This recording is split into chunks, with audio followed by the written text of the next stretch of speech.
E aí pessoal, tudo bem? O meu nome é Paulo Hatz, esse aqui é o Livraria em Casa. Eu hoje até pensei assim, eu acho que eu vou começar meio sem gritar. Porque a galera que é nova, que tá chegando aqui agora, clicou no Livraria em Casa aí, que tava passando no YouTube, deve pensar assim, meu Deus, mais um daqueles youtubers escandalosos e tal. E não é verdade, tá? Não é uma verdade, eu não sou assim normalmente. E o vídeo de hoje, gente, como vocês já devem ter lido aqui no título e na miniatura, eu vou dar uma nova chance, eu dei uma nova chance pro Charlie D'Onlia, né? E eu combinei que eu ia fazer esse vídeo com vocês, eu avisei que eu ia fazer esse vídeo com vocês. Inclusive, tô fazendo esse vídeo em parceria com o pessoal do Esquilo. E eu liberei esse livro gratuitamente. Eu resolvi ler o Não Confie em Ninguém, do Charlie D'Onlia. Se você é novo por aqui, se você perdeu algum vídeo aqui do canal, não sabe por que eu resolvi fazer esse vídeo, eu vou explicar novamente. Há alguns poucos meses atrás, eu resolvi ler A Garota do Lago, porque esse é um livro que tá sempre muito barato na Amazon, tá sempre sendo muito vendido. Eu já tinha ele há algum tempo. Por exemplo, agora na Black Friday ele tava custando tipo R$8, né, o livro físico. Não tinha livro digital, eu comprei o livro físico, li o livro físico e ele tava assim, nos mais vendidos da Amazon. Tipo, o livro mais vendido da Amazon, obviamente por R$8, R$10, sempre ali perto da lista dos mais vendidos. Eu resolvi comprar e dar uma chance. Eu já tinha ouvido falar mal desse livro, muitas pessoas tinham falado mal, mas eu tinha visto algumas pessoas que amavam esse livro. Por exemplo, a Ana Clara, ex-BBB, que apresenta lá a entrevista com o Eliminado. Então, ela ama o Charlie, num geral, e ela gosta muito de A Garota do Lago. E eu falei, bom, vou dar uma chance, eu gosto de ler livros de suspense, thriller e tal. Vou pegar esse livro pra ler e vou ver no que vai dar. Se você não viu meu vídeo, recomendo que veja, pois eu realmente não gostei do livro. Eu esperava muito mais, assim, de ser um thriller,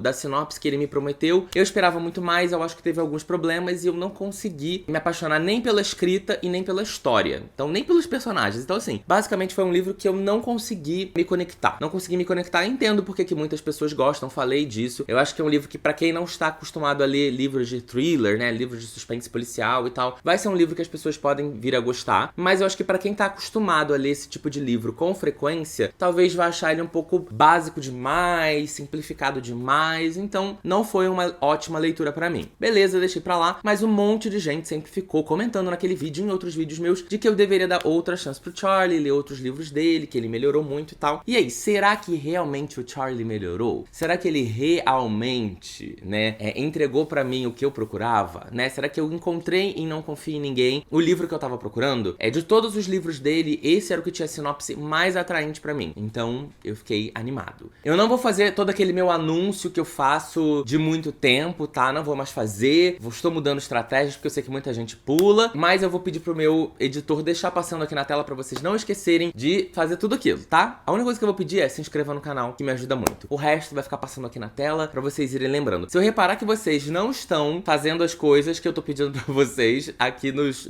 mensagens da tela, eu vou voltar a falar, hein? Então, por favor, se lembre de tudo. Para o meu link, aquela coisa toda. Enfim, vamos logo começar. Assim, eu tinha pensado muito, será que eu faço esse vídeo com spoiler ou sem spoiler e tal? Mas eu acho que a nossa discussão, ela precisa ter um nível de spoiler. Eu preciso contar pra vocês, falar de alguns detalhes, algumas coisas que eu senti, outras que eu não senti. E eu sei que muita gente não liga pra spoiler e se sente vontade de ler o livro mesmo assim. Muita gente já leu esse livro e muita gente não pretende ler, então tá tudo bem ter os spoilers. E teve as pessoas que leram e não lembram mais do livro e tal. Então, eu vou fazer uma discussão com spoiler, como eu tinha prometido. E aí, eu também, falando nisso, já tinha prometido a vocês lá, desde o início, que eu daria esse livro gratuitamente pra vocês. E eu dei esse livro gratuitamente pra você aqui no seu celular. Isso mesmo. Se você tem o aplicativo do Esquilo, ou mesmo que não tivesse, você poderia ter baixado, resgatado o seu cupom e tido o Não Confie em Ninguém gratuitamente no seu celular. O que é legal disso tudo é que esse é um livro que a Faro Editorial, eles não publicam os livros em e-book, pelo menos ainda não publicam. Então esses livros, eu sempre compro os livros do Charlie, eu já comprei 3 livros do Charlie físicos, e eu não encontrava livro digital dele, e eu gosto de ler digitalmente, né? Eu gosto de ter a flexibilidade de levar pra onde eu quiser, né? De viajar, de fazer o que eu quiser. Eu tenho o Não Confie em Ninguém físico, tá até aqui, ó. Eu tinha comprado em alguma live, eu acho, alguma live de compras, eu comprei esse livro. Comprei até por um preço bom, acho que tava custando R$20, se eu não me engano. Normalmente os livros do Charlie, eles custam barato, mas eu resolvi, dessa vez, ler diretamente pelo aplicativo do Esquilo, porque é isso, eu gosto de ler digitalmente. Todos os meus livros estão na minha estante, quase todos os meus livros da estante, eu também tenho eles de forma digital, porque eu realmente prefiro ter essa comodidade. Então, está aqui. Se você também é novo por aqui e não sabe do que eu tô falando, o Esquilo é um aplicativo que eu amo demais e que, inclusive, muito obrigado. Eu sou embaixador do Esquilo aqui no Brasil, já que é uma empresa brasileira, então não tem outro embaixador fora do Brasil. Então eu posso dizer que eu sou embaixador global do Esquilo.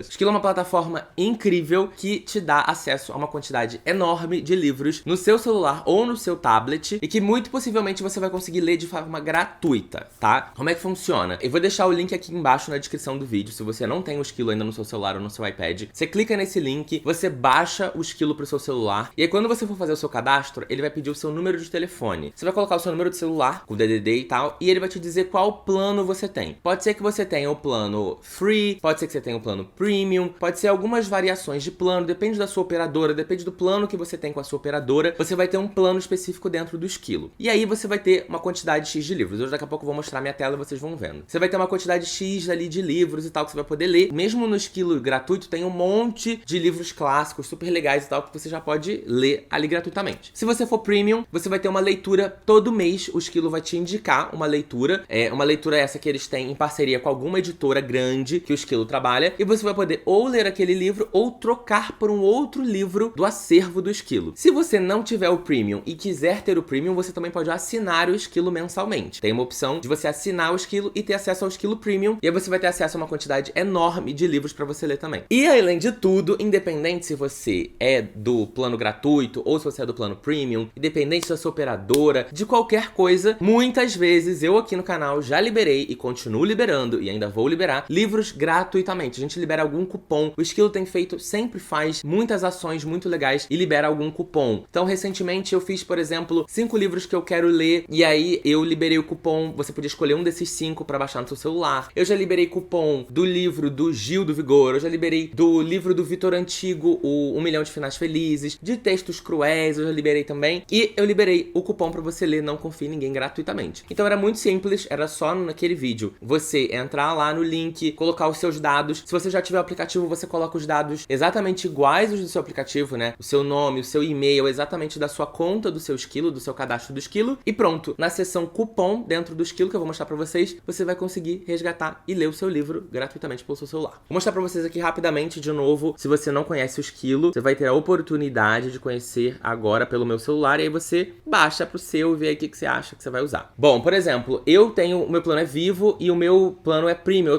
O meu plano que eu tenho com a Vivo, ele me dá acesso ao Esquilo Premium da Vivo. E aí, por exemplo, esse mês, ó, eu poderia ler Agora Que Ele Se Foi, que é um livro, um dos super lançamentos desse ano, da Elizabeth Acevedo. Eu li esse livro em inglês, esse livro é muito legal, se você não leu ainda, recomendo. Mas se você não quiser ler esse livro, você pode clicar aqui em trocar livro, e aí ele vai te dar uma quantidade enorme de livros que você pode trocar. Você pode filtrar, por exemplo, eu quero fantasia, terror e ficção científica. Tem um monte de livro de fantasia, de terror, de ficção científica aqui disponível. Tem um monte de coisa, você pode escolher, simplesmente clicar e ele vai trocar. Ó, tem Fundação, agora eles chegaram com a Aleph. Olha aqui, tem Corrente de Ouro, o primeiro livro daquela série da Cassandra Clare, né, o das Últimas Horas. E assim, de vários gêneros, tá? Você pode escolher vários gêneros e escolher o livro que você quer trocar. Você pode trocar, tá vendo? Ó, troca disponível até 15 de dezembro. Até 15 de dezembro eu posso vir aqui trocar o livro. E aí assim que virar o mês de dezembro, eu posso começar a minha leitura. Aí aqui tem uma coisa de embaixadores. Aí aqui tem a trilha de cupons, né? Como eu já falei, por exemplo, eu já resgatei. Esse aqui foi um cupom que eles me deram. Do Enquanto Eu Não Te Encontro, do Pedro Ruas. Mas, por exemplo, tem o do Não Confie em Ninguém, que foi esse que eu dei pra vocês. E tem vários outros. Tem esse aqui que eu resgatei já, dando um tempo. Passarinha foi a Bia Palodeto. Fahrenheit 451, 15 dias, foi o Vitor que liberou. Enfim, eu tenho vários livros gratuitos nessa aba de cupom. Toda vez que eu liberar um livro gratuito pra vocês, um cupom, vai entrar nessa aba cupom. E aí, por exemplo, como tem aqui o do Charlie Don Lia. E tem os e-books gratuitos também, que você pode escolher. Aqui tem uma infinidade de livros gratuitos, você pode escolher aqui. Tem até livro em inglês, tá vendo? Great Gatsby. E você pode assinar o Esquilo Plus, você pode aqui no Saiba Mais, eu quero assinar agora, R$ 23,90 por mês, você pode assinar e ter o Esquilo Premium, com uma quantidade de livros absurda. Aí você vai lá e iniciar a leitura. O meu livro já tá no final, porque eu li inteiro ele aqui. Você pode, gente, mudar, por exemplo, eu quero tela preta, você pode mudar. Eu quero tela amarelada, né? Igual eu gosto, igual página de livro. Você pode mudar. Você pode aumentar o tamanho da letra, tá vendo, ó? Você pode reduzir o tamanho da letra. Eu gosto de deixar mais ou menos desse tamanho. Você pode mudar a fonte. Se a fonte te incomodar, você pode mudar a fonte. Você pode ler, ao invés de passar a página, você pode ler assim, ó. Se você achar mais prático, mais confortável pra você. Sério, gente, é muito bom. Além disso, você pode marcar o livro também, ó. Você pode fazer uma marcação, tá vendo? Ó, destacar. Você pode escrever alguma coisa, pode ir em notas, escrever aqui a sua nota e salvar a sua nota. Enfim, gente, tem... aqui também você pode mudar os capítulos, né? Ver as suas notas que você escreveu, os seus marcadores, tudo isso que você consegue ver. É, sério, é muita funcionalidade e de graça, tá? Então, por favor, se você ainda não tem o Esquilo, link aqui embaixo, entre lá. Em breve, muitas coisas, cupons vão acontecer aqui nesse canal de novo. Tem muita coisa que rola no Instagram também. Então me siga no Instagram e siga o Esquilo no Instagram também. Eu tô fazendo uma ação com eles no Instagram agora de indicação de livros baseado no gosto das pessoas pelo Instagram. Então entrem lá no Instagram do Esquilo e no Instagram do Livraria em Casa pra vocês sempre estarem ligados, ok? Mas vamos ao que interessa, vamos falar então de Não Confie em Ninguém. Eu vou falar aqui um resumo do livro muito rápido, muito rápido, porque eu já tô me estendendo muito, então eu vou fazer um resumo muito rápido do livro, tá? Esse livro conta a história de uma documentarista. Ela trabalha para um canal de televisão. Ela já fez 3 documentários no passado de pessoas que foram presas injustamente. E nesses 3 casos passados, ela conseguiu inocentar as pessoas. Ela recebeu um monte de carta de um monte de gente. Ela recebeu a carta de uma menina que chama Gracie Siebold. E a Gracie, inclusive, estudou com ela na infância. E ela já conhecia essa menina e tal, mais ou menos. E ela resolveu pegar o caso da Gracie e fazer um documentário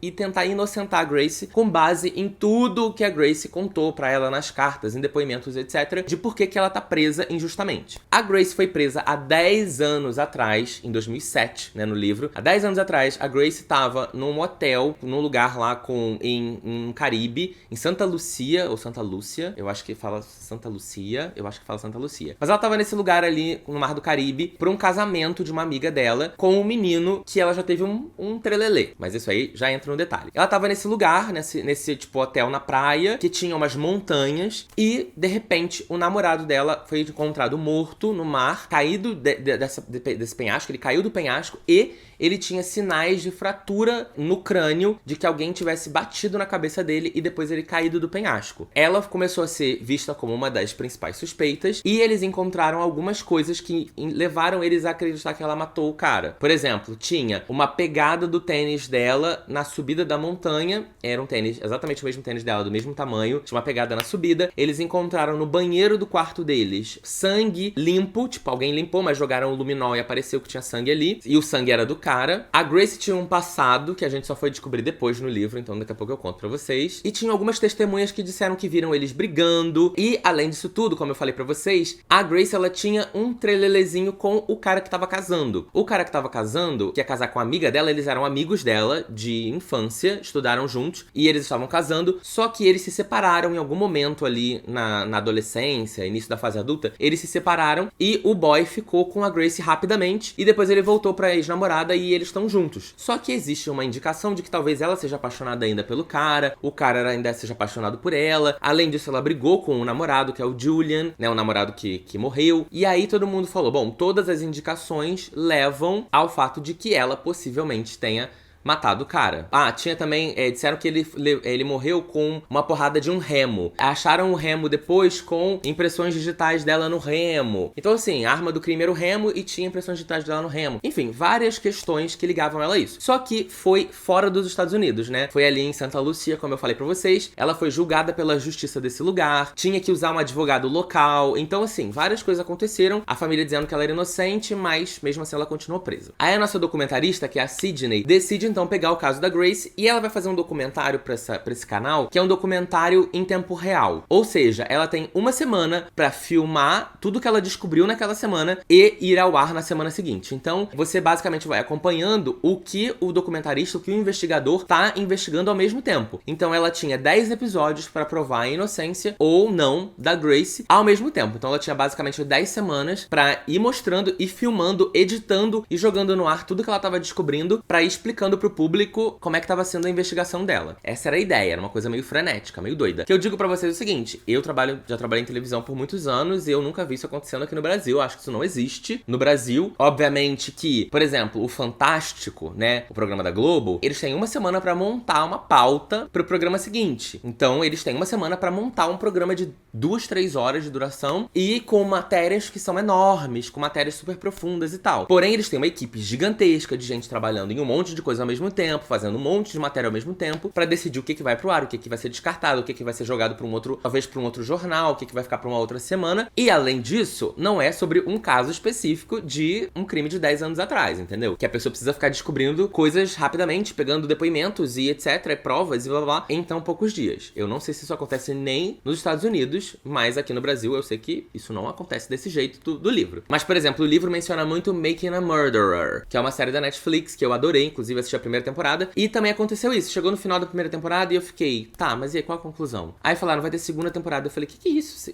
Temporadas de um crime real? Não sabia. Eu achei que ia ser um documentário, uma minissérie, e no final da série a gente ia saber se o cara é inocente ou culpado. Mas não foi bem assim. Então, enfim, coisas que podem acontecer na televisão americana. O ponto é, a gente vai conhecendo outros personagens junto da Grace e da Sidney, que é a documentarista, né? Então, por exemplo, a gente tem esse casal que tava casando na praia, que o cara já teve um trelelê com ela, e aí, será que eles realmente tinham uma paixão não resolvida ou não? A gente vai conhecer o irmão da Grace também, o Marshall, e aí a gente vai conhecer uma história envolvendo o Marshall. O Marshall, ele já vê que desde o início do livro, ele tem algumas questões, convulsão, etc. E a gente entende que ele teve um traumatismo craniano super grave, porque ele se envolveu num acidente. E aí, o que é explicado pra gente no começo do livro é que eles nasceram com pouca diferença de idade. Inclusive, outra backstory importante. O Marshall, ele só nasceu porque a Grace nasceu com leucemia, uma leucemia crítica grave de criança. E aí, os pais resolveram ter outro filho pra usar as células do cordão umbilical, aquela coisa toda pra botar na medula óssea da menina, fazer o transplante de medula, aquela coisa toda, que inclusive aconteceu na novela Laços de Família. E aí, ele foi feito pra salvar ela. Então, eles têm uma relação de eu fui feito para salvar a Grace, e se não fosse pela Grace, eu não existiria. Então, a Grace tá viva por causa do Marshall, e o Marshall existe por causa da Grace. Então, eles têm uma relação de cumplicidade muito forte, de irmandade muito forte. E aí, enfim, chegou nessa fase ali da adolescência, fase adulta, adolescência, basicamente. Eles estavam numa festa, bêbados, todo mundo, inclusive uma amiga da Grace, pegaram o carro, saíram com o carro depois de ir embora. A menina que não bebeu, que tava dirigindo, pelo que eles contaram de início, e aí eles sofreram um acidente com um caminhoneiro bateu no carro deles, e aparentemente o caminhoneiro também tava alcoolizado, então o caminhoneiro que foi culpado, e o impacto foi direto no Marshall. O Marshall teve um traumatismo craniano muito forte, e o médico falou, olha, ao longo da vida, essa doença que ele pegou ali por causa do impacto, né, essa questão que ele tem agora por causa desse acidente, ele vai, ao longo da vida, ele vai perder a coordenação motora, ele vai perder a possibilidade de andar, ele vai perder a fala, enfim, ele vai lentamente entrando num estado meio que vegetativo. Mas assim, lentamente. Então, na época do acidente, o Marshall, ele tinha convulsões, mas ele ainda conseguia fazer praticamente tudo, e agora na fase adulta, 10 anos depois, né, depois que ela ficou presa 10 anos, ele praticamente só anda de cadeira de roda. Ele consegue andar ainda, mas ele tá mais na cadeira de roda, tá ficando cada vez mais difícil. Ele continua tendo as convulsões, a coisa toda. Ele tem uma relação ainda muito próxima dela, eles trocam muitas cartas e tal. Ele tem uma conexão muito forte com ela, e ele ficou um pouco amargurado, obviamente, né, um pouco não, bastante amargurado por tudo isso que aconteceu na vida dele e tal. Além disso, ele era um jogador promissor de beisebol, eu acho, e ele teve que abandonar tudo por causa do acidente. Além disso, a gente também tem a amiga dela, uma melhor amiga dela, que também tava no casamento, e que a gente fica sabendo que essa amiga dela tem uma questão, tem uma relação muito forte com ela também, sempre teve uma relação muito forte. Elas iam fazer medicina juntos, a Grace até chegou a fazer medicina, mas ela não chegou a fazer residência. Ela conheceu o namorado dela, o Julian, enquanto ela fazia Médicos Sem Fronteiras na Índia, se eu não me engano. Foi assim que eles se conheceram, então todos eles são médicos, basicamente. Todo mundo é médico ali. Mas ela acabou acontecendo o acidente antes dela começar a residência, então ela foi presa, não conseguiu concluir a carreira dela de médica. O namorado que também ia concluir também morreu. E a amiga dela que ficou viva, hoje em dia ela é obstetra e tal, famosa,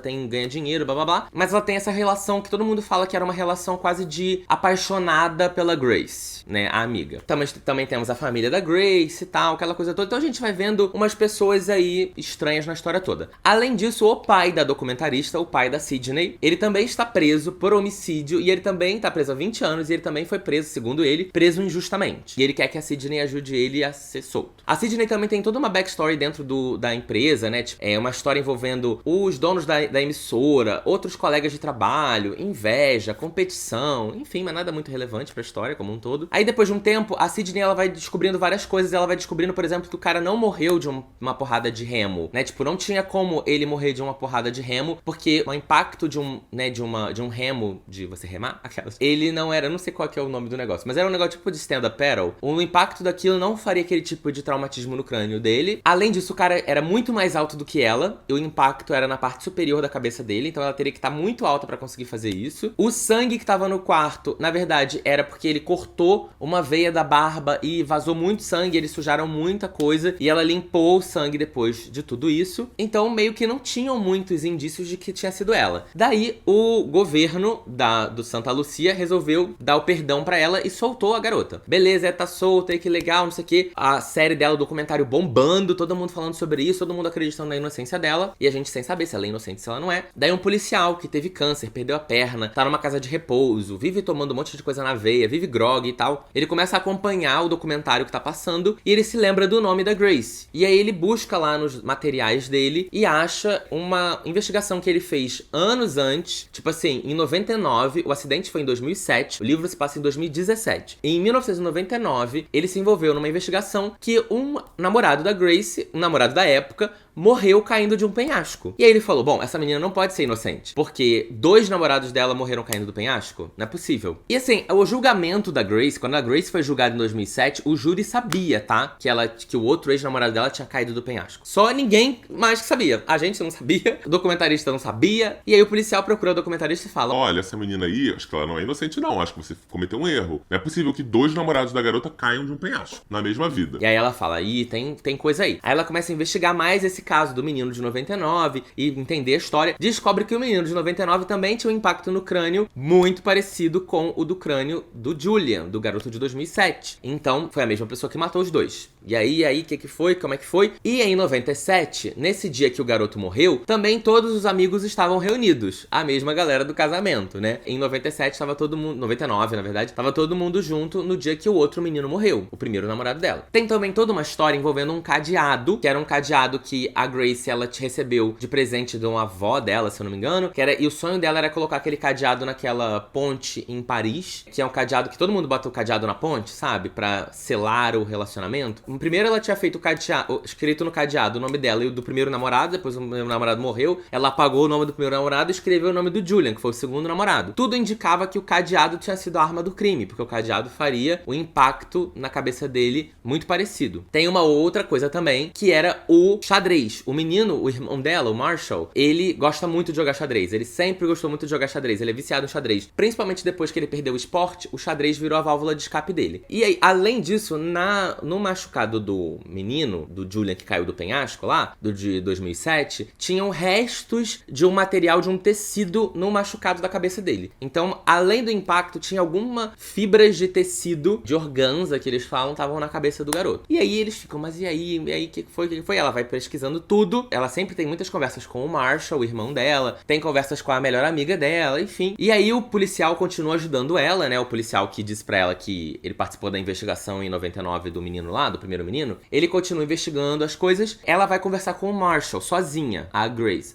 não, a Sydney, a documentarista. Ela vai conversar com o Marshall pra tentar tirar mais coisa dele, porque ele sabe de tudo, ele vê todo mundo, ele sabe o que todo mundo tá fazendo, ele sabe como é que é a relação de amizade de todo mundo. Nesse interim, o policial tá investigando porque na roupa do Julian tem na roupa do menino que caiu do penhasco, tem um formato de dá pra ver bem de leve, o formato de um sapato, de uma pegada de um sapato, porque era também terra, né, e tal, a pessoa andou na terra pra chegar na pedra, no morro, e aí tinha um pedacinho, dava pra ver levemente uma pegada na roupa do menino, na roupa do Julian, e aí ele começa a pesquisar sobre o sapato, porque tinha aquela coisa da pegada na subida do morro, que incriminou a Grace, e aí tudo isso eles estavam pesquisando pra entender sobre essa pegada, eles tinham um relatório de todos os sapatos, de todo mundo que tava no hotel naquele dia, porque a polícia pegou, e aí ele fala, olha, eu consegui investigar e descobri que esse sapato é um sapato número 43 e ele é um sapato ortopédico de uma pessoa que tem dificuldade pra andar. E aí a Sydney, né, a documentarista, tá nesse momento sentado na frente do Marshall, conversando com ele, e aí ele percebe que tem alguma coisa estranha,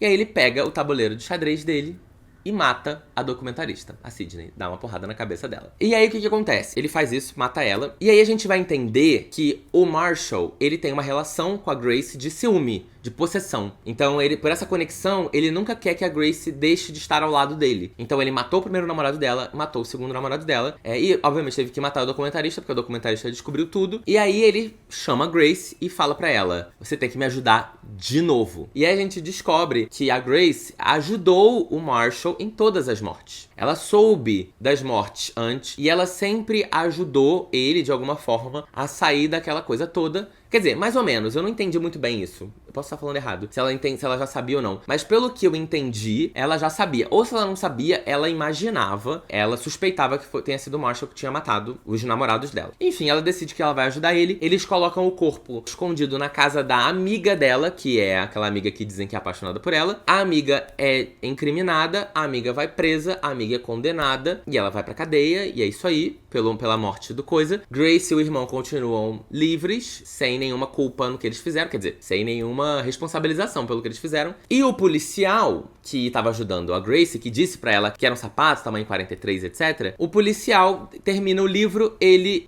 continuando a investigação pra descobrir se o pai da Grace realmente, que tá preso há 20 e poucos anos por homicídio, se ele realmente é culpado ou não do que ele fez. E aí acaba o livro. Eu falei que eu ia falar rápido, que eu ia fazer um resumo rápido, né? Mas eu não me aguento. Mas enfim, eu fiz em uns 15 minutos bruto aqui, talvez no editado fique menor. Mas eu vou ser sucinto então nos meus comentários. Pra que eu falo isso?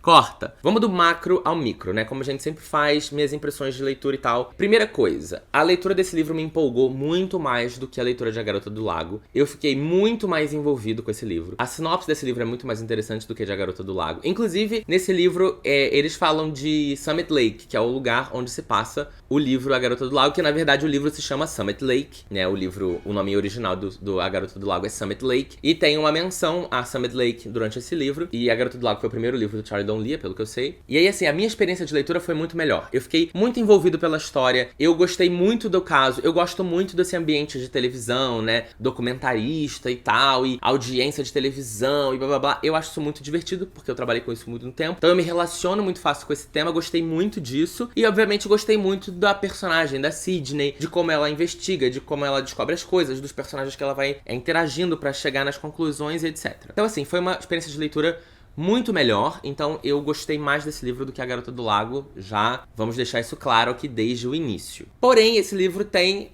muitos problemas. Esse livro tem várias questões que eu fui observando, e agora com meu segundo livro do autor, né, tendo lido o primeiro há tão pouco tempo, eu consegui fazer algumas observações e chegar em algumas conclusões melhores e tal sobre o Charlie. Eu acho que assim, primeiro sobre o estilo de escrita e depois sobre as questões do livro, né, sobre as questões do livro que eu acho que pra mim ficaram meio soltas ou que não eram muito críveis pra mim. Eu acho que o estilo de escrita do Charlie pra mim, ele é um pouco cafona.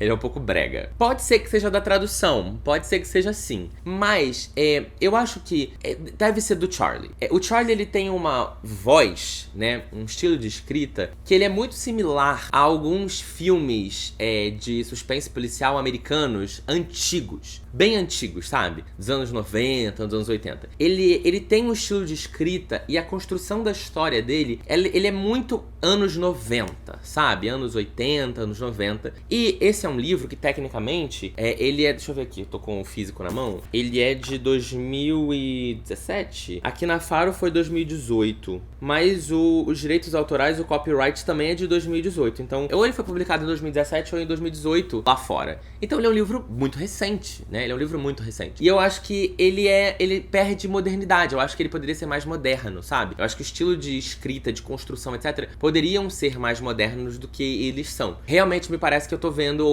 um filme dos anos 80 dos Estados Unidos, sabe? Uma investigação policial mais antiga. Óbvio, tem uma tecnologia ou outra, tem alguma coisa de tecnologia assim, mas eu tô falando de estilo de escrita, sabe? Escolha de palavra, a construção mesmo do texto, a construção dos diálogos, tudo um pouco clichê e tradicional demais. Eu já tinha falado em A Garota do Lago, que era um livro que ele me remetia a uma coisa muito básica, muito de início, muito de começo. E por ser o primeiro livro do autor, eu pensei, não, às vezes é só porque é o primeiro livro do autor. É muito raro um autor escrever um primeiro livro e arrasar. E ser uma escrita incrível, perfeita, sem defeitos. É muito difícil, né? Você vai melhorando com tudo na vida, né? Não é só com escrita, com tudo na vida você vai melhorando com a prática.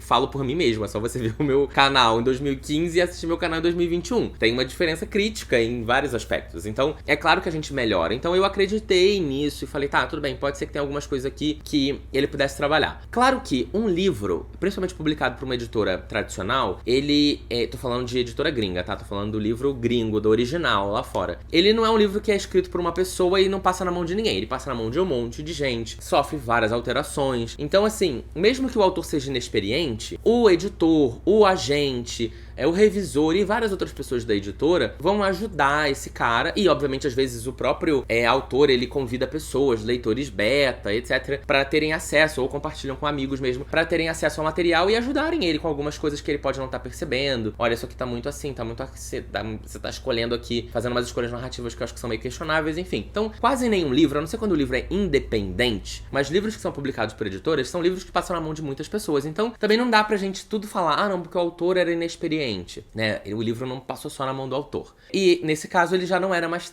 tão inexperiente assim. Eu vejo uma evolução clara. Eu acho que é um livro muito mais gostoso de ler, é uma leitura muito mais fluida. Eu fiquei realmente muito envolvido nesse livro. E eu li muito dele em quase que um dia só. Acho que metade desse livro eu li em um dia só. Então, assim, é uma leitura rápida, fluida, gostosa de ler. Eu não vou deixar de recomendar. Eu acho que é um livro que é divertido. Eu acho que ele traz esses aspectos que são interessantes, da questão do é um narrador confiável, não é um narrador confiável, quem é que matou, quem é que não matou. É tudo aquilo, né? Que a gente... Que é o clássico de livros de thriller, normalmente. Quem matou, aquela coisa toda e como que matou, etc. E eu acho que isso o livro traz. Mas, ao mesmo tempo, eu acho que é o estilo de escrita do Charlie que me incomoda. Me irrita um pouco. Que me deixa meio... Ai, de vez em quando eu dou uma revirada de olho com algumas frases, sabe? Tipo, a pessoa fala...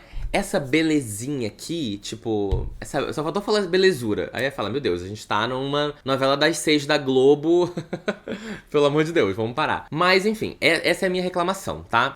Do estilo de escrita. Agora, sobre questões que acontecem no livro. Eu acho muito interessante, até várias escolhas que o autor teve. Eu acho que muito interessante, inclusive, a questão de ser o irmão dela. O problema é... Eu me considero uma pessoa... muito lerda. Muito lerda. Eu já falei sobre isso aqui no canal diversas vezes. Já fiz até um vídeo sobre isso no passado. Eu sou uma pessoa que eu não adivinho o final. Nunca. Eu adivinhei que era o Marshall na metade do livro. Na metade do livro eu falei, eu tenho certeza...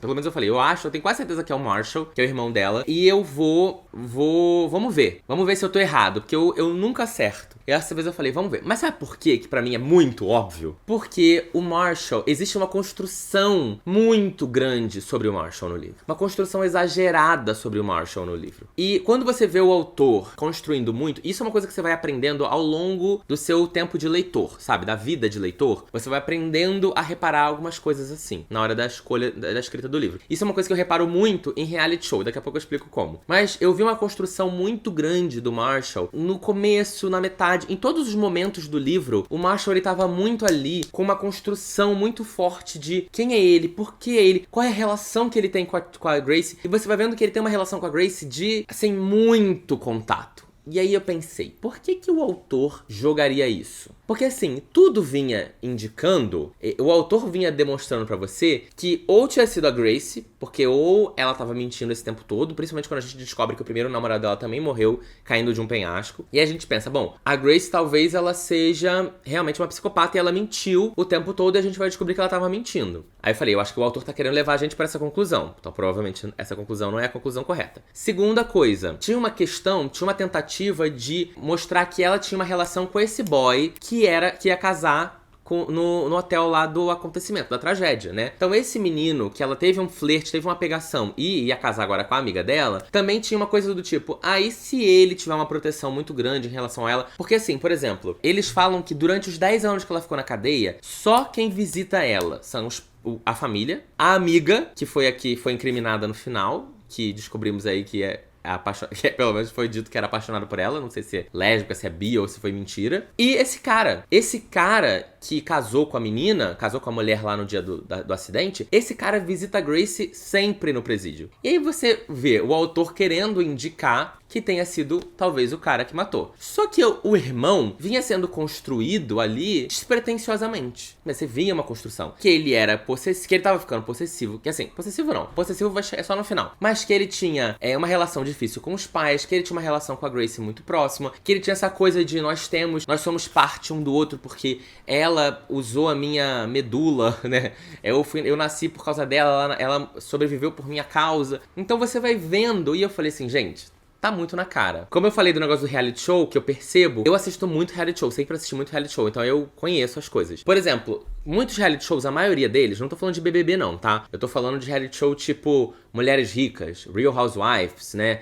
Ou agora que tá bombando o Sunset Milha de Ouro na Netflix, Casamento às Cegas. Esses reality shows de convivência, que não é de diário, né, de semanal, reality show semanal, episódio semanal, eles têm uma mania que não é ao vivo também, que não é de competição, tá? Não tô falando normalmente... Competição também acontece às vezes. Mas eles fazem aquele recap no começo do episódio, que eles mostram assim, no episódio anterior de Corrida das Blogueiras, aquelas. E aí, você vai vendo coisas que aconteceram no recap. Isso também acontece em série de ficção. Grey's Anatomy também fazia muito isso antes. E aí você vai vendo cenas do capítulo anterior ou dos últimos capítulos. E normalmente, o que a produção coloca naquele início são coisas que vão ser relevantes, importantes pra você se lembrar do que vai acontecer durante o episódio. Então, quando você vê, por exemplo, em reality de competição acontece mais quando começa o episódio já, não é nem no recap. Já começou o episódio e aí eles ficam mostrando muito uma pessoa dizendo assim, não, eu tô muito confiante, a prova é minha.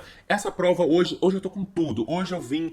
Eu não vou voltar mais pro flop. E aquelas não sai do corredor das blogueiras. Hoje a prova é minha. Aí você já sabe, vai mal.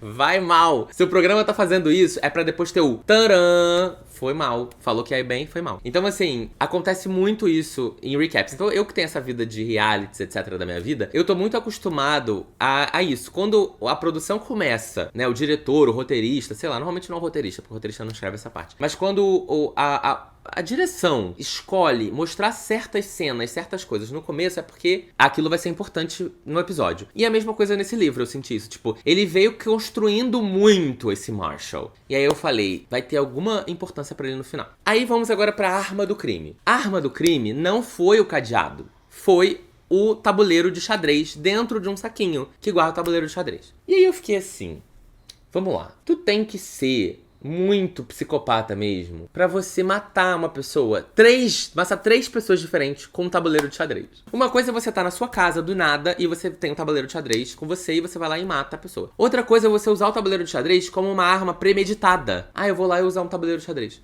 Você pode usar qualquer coisa, você vai usar justamente o seu item. O item que tem impressão digital, o item que guarda sangue, guarda cheiro, guarda tudo, que solta coisa, você vai usar o seu item. Então, tipo assim, não faz sentido. Não faz sentido por que ele ia subir o penhasco com um tabuleiro de xadrez pra matar o garoto. Tipo, por que ele não matou o garoto com um castiçal, com uma pedra, com um tijolo, aquelas, com um atiçador de lareira? Sei lá, tem tantas formas de você golpear uma pessoa na cabeça sem ser com seu tabuleiro de xadrez, sabe? Que assim, foi com o cadeado. Até com o cadeado não faria diferença nenhuma se tivesse sido cadeado, entendeu? Tipo, do nada, sabe? Você ia fazer isso com a pessoa. Então, assim, ao meu ver também não faz sentido. Acho pouco verossímil, me irritou um pouco, me incomodou um pouco nesse aspecto. Outra coisa que me irritou nesse livro também foi o excesso de coisas desnecessárias pra história principal. Eu entendo, e é normal, que em todo livro, série, filme e tal, a gente tenha núcleos, a gente tenha outras histórias que permeiam aquilo ali e tal, e que, enfim, que são interessantes. Mas tiveram dois backstories aqui que foram pouquíssimos úteis pra história como um todo. Primeiro, toda a competição que ela sofre no trabalho, né, com um cara, tem um boy lá, que fica enchendo o saco dela. Ela tem essa trama, essa treta, ela antagoniza com esse cara do trabalho dela, que é um outro documentarista também, de política e tal. Tem essa rivalidade que, na verdade, não leva a gente pra lugar nenhum na história. Porque nada muda no documentário, nada muda no jeito dela de trabalhar, de lidar, de falar, de fazer, nada muda. É só uma rivalidade pra encher página, que não afeta em nada a história principal. E no final, pra isso tudo, no final, esse cara que é um babaca com ela, chegar pra ela em 2 páginas e falar: tô orgulhoso de você, faça o seu documentário do seu jeito. Tipo, assim, construiu-se um arco, um núcleo, e deu-se uma redenção pra esse cara de uma página e encheu um monte de página que não precisava, sabe? Então, isso pra mim me incomodou, me irritou, porque eu acho que tinha que fazer mais sentido. Eu até gosto de ver esse bastidor de televisão, embora é sempre o clichê do bastidor de televisão, né? Todo mundo furando o olho de todo mundo concorrendo com todo mundo odiando todo mundo. Na vida real, é assim. Mentira. Não é assim, mas pode ser que seja. Já vi, mas normalmente não é. Mas acontece. Depende do local e das pessoas, mas já vi acontecer. O ambiente de trabalho ao vivo é muito estressante. Tipo assim, no ao vivo, se você fazer um ao vivo, eu já participei de 4 ao vivos na minha época prévia Netflix, antes da Netflix, né? E assim, no ao vivo, é aceito que as pessoas sejam babacas. É tipo... Tá tudo bem, está todo mundo estressado. É aceito o diretor virar pra você e falar assim: seu idiota, a gente vai entrar daqui 30 segundos. É aceito falar isso, porque tá todo mundo sob completo desespero. Mas, na vida real de uma televisão, de uma reunião de staff, não precisa ser desse jeito, sabe? Enfim, essa parte a gente ignora. Outra coisa que me irritou um pouco também, que eu acho que foi desnecessário, foi todo o backstory do pai dela. Porque, assim, interessante a coisa do pai. Eu não sei, eu estou perguntando aqui pra vocês que conhecem mais do Charlie Don Lia. Existe uma continuação falando sobre o pai dela? Porque talvez tenha algum outro livro, e ele fez isso pra se conectar num outro livro dele, que vai agora acompanhar a vida desse policial aposentado, que vai tentar descobrir se o pai dela é inocente ou não. Talvez tenha, mas assim, pra esse livro em si, essa história foi inútil, zero relevante, desnecessária. E aí acaba com o cara indo lá tentar resolver o problema do pai dela. Achei até interessantezinho, do tipo, ah, legal, ele vai continuar o caos. Mas não fez relevância nenhuma pra essa história específica, né? Então também me deixou um pouco... não sei. Eu amo uma hora que ele fala assim no livro que... obviamente isso aqui é uma brincadeira, tá? Não é uma coisa que tirou estrela nem nada. Tem uma hora que o chefe da Sydney, que é documentarista, ele briga com ela e fala assim: essa televisão aqui é uma coisa séria. Isso aqui não é Netflix, não. Isso aqui é uma TV respeitada. É uma TV de verdade, séria. Aí eu fiquei... conte-me mais sobre sua visão sobre a Netflix. Porque assim... hoje em dia, né, tipo, a Netflix tem menos importância que um canal de TV? Lógico que não. Mas assim, tudo bem. Esse livro foi escrito em 2017, 2016, sei lá, então a gente releva. E por fim, uma outra coisa que me irrita também, que me incomoda nesse livro, é eu não consigo, na minha cabeça, eu não consigo realmente acreditar que uma pessoa, mesmo sendo seu irmão, seu pai, sua mãe, você saber que essa pessoa matou 3 pessoas, que ela matou seus namorados, e você falar, não... eu vou fazer tudo pra te defender, tudo pelo seu bem. Eu vou estar aqui, eu vou te ajudar a sair dessa e tal. Primeiro, ela acabou sendo presa por 10 anos por um crime que quem cometeu foi o irmão. Tem uma outra história que eu não esqueci de contar na hora do resumo, que é quem causou o acidente, na verdade, que deixou o Marshall com a traumatismo craniano, foi a Grace. Não foi a amiga, como eles tinham dito no começo do livro. Então, tem uma relação ali, eles explicam que tem uma relação de dívida da Grace com o Marshall. Mas eu não consigo achar que essa relação de dívida justifica você matar 2 namorados meus. Desculpa. Assim, se meu irmão... eu não tenho irmão, só tenho irmã, meia-irmã. Mas se mata meu namorado atual, desculpa, mas ela vai pra cadeia. Eu não vou passar a mão na cabeça, não. Você vai pra cadeia sim, more. Já tô avisando aí, se alguma delas estiver me assistindo, Juliana estiver me assistindo, vai sim pra cadeia. Eu não quero nem saber. Tá doida? Eu, hein? Você vai matar uma pessoa. Se meu marido matar a minha irmã, também vai pra cadeia ele. Então não tá certo isso não. O que é isso? E ela vai e aí ela incrimina a melhor amiga dela. Ela pega o corpo e incrimina a melhor amiga, o corpo da Grace, né, que eles mataram, e incrimina a melhor amiga. Tipo, também, não aceito. E, assim, essa parada de a documentarista que leu 100 cartas da menina, que pesquisou tudo sobre a vida da Grace pra decidir se ia fazer o documentário sobre a garota ou não sabia que o ex-namorado, um namorado da menina antes do namorado atual, que morreu, quer dizer, o namorado de 99, tinha caído de um penhasco também. Ela não sabia. Ela precisou que um policial aposentado de 68 anos, que está cheio de morfina no cérebro, que perdeu uma perna pro câncer, diga pra ela: oi, essa menina perdeu um namorado em 99 também caindo do penhasco. Tipo, não tava no jornal, não tava na imprensa, não tava nos documentos que ela procurou, não tava no dossiê que ela montou sobre a menina? Se é dito, tem depoimentos dos jurados na época do caso que ela foi julgada em 2007. Lá em 2007, ela sendo julgada pelos jurados, tem várias cenas onde os jurados discutem sobre o caso da Grace e os jurados sabiam que ela já tinha perdido um namorado caindo do penhasco. Esse foi um dos fatores que fez eles incriminarem ela também, né? Culparem ela também. Então assim, incriminarem não, culparem, né? Então assim, aí a documentaristona só foi descobrir na metade do livro? É óbvio que não. O Charlie Don Lia decidiu que esse seria um bom plot twist pra gente saber na metade do livro só. Só que assim, não faz o menor sentido a gente só descobrir isso na metade do livro. Porque o livro é contado, basicamente, acompanhando a vida da documentarista e ela deveria saber sobre isso desde o começo do livro. Tá? É sobre. Bom, enfim, no final das contas, eu fiquei muito na dúvida se eu dava 2,5 ou 3 estrelas pro livro. Porque, pelo menos, eu me diverti lendo. Me irritou algumas coisas, mas eu me diverti lendo. E achei melhor do que O Garoto do Lago, que eu dei 2 estrelas. Então, eu acho que eu vou deixar 3. Tem ponta solta, tem buraco, tem problema, tem um estilo de escrita que não me agrada muito, mas tem diversão, aquelas. Foi divertido, foi gostoso, como eu já falei várias vezes, foi uma leitura fluida, foi uma leitura rápida, entre aspas. Eu tava um pouco de ressaca por mim mesmo, mas é uma leitura rápida. Eu acho que eu consigo ver uma melhora muito grande no Charlie. Será que eu vou dar uma terceira chance pra ele? Eu não sei. Talvez se ele publicar alguma coisa agora, um novo livro em 2021, 2022, talvez eu dê uma nova chance, tipo, tá, vamos ver se ele... Vamos dar um salto, né, mais pra frente, pra ver se ele evoluiu mais ainda. Mas o que eu ainda espero dele é uma história, uma narrativa, uma escrita mais diferente, sabe? Tipo, mais criativa, mais diferente do que do mesmo, entendeu? Menos igual a tudo que você já leu no passado. Porque são os livros que eu normalmente mais gosto. São livros que trazem narrativas e fórmulas e formatos um pouco mais inovadores, sabe? Dentro do thriller. O thriller é muito clássico, muito filme dos anos 80, 90, eu não tão curto muito. É isso, espero que vocês tenham gostado desse vídeo. Espero que eu falei pra caralho, falei que não ia falar, mas falei muito. Mas é isso, gente. Um beijo, até o próximo vídeo e baixem o esquilo se vocês não baixaram ainda, hein? Tchau, tchau.